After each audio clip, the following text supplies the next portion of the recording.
అన్నీ చేశారు. పార్టీ తరపు నుంచి దీని ఏం లేదు, ఎవరికైనా లేదు. పార్టీ చూడట్లా, ఏమి చూడట్లా, మతం చూడట్లా, కులం చూడట్లా, ఎవరికి లేకుండా అందరి ప్రతి ఒక్కరు మా ఎస్టీ కాలనీలో ఉన్న ప్రతి ఒక్కరికి వచ్చింది. అందరినీ బస్సులో మళ్ళీ ఇంటికాడి నుంచి ఛార్జెస్ కాకుండా ఇంటికి బస్సు నుంచి అందరు బస్సులోనే తీసుకొచ్చారు, మళ్ళీ బస్సులోనే డ్రాప్ చేస్తున్నారు. బస్సులు పంపించారు. పొద్దున్న 7 బస్సులు వచ్చినాయి. అందరు ప్రతి ఒక్కటి సీట్లో కూర్చోబెట్టి పేర్లు కనుక్కొని మొత్తం అందరు ఫ్యామిలీ మొత్తాన్ని తీసుకుని వచ్చారు. ఒక్కొక్కరు కాకుండా ఫ్యామిలీ మొత్తం రమ్మన్నారు. అందరిని ఇన్వైట్ చేశారు.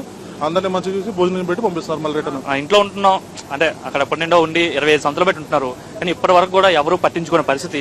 ఈయన వచ్చిన 10 నెలల్లోనే పట్టించుకుని మీకు ఇళ్ల పట్ట ఇస్తారు కదా, మరి ఇట్లాంటి పొలిటీషియన్ ఎప్పుడైనా చూసారా మీరు? లేదండి, చూడలేదు. లేదు, అసలు ఇలాంటి పొలిటీషియన్ నేను చూడలేదు. ఓడిపోయినా సరే సార్ కుంగిపోలేదు, ఏం చేయలేదు. ఎంత బాధలు ఎంత పడ్డా కానీ సార్ గారు మళ్ళీ లేచారు, ప్రజల్లోకి తిరిగారు, మంచి మెజారిటీతో గెలిచారు.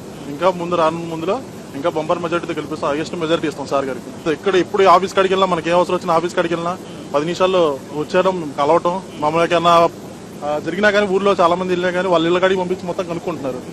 ప్రాబ్లం లేదు దాని గురించి.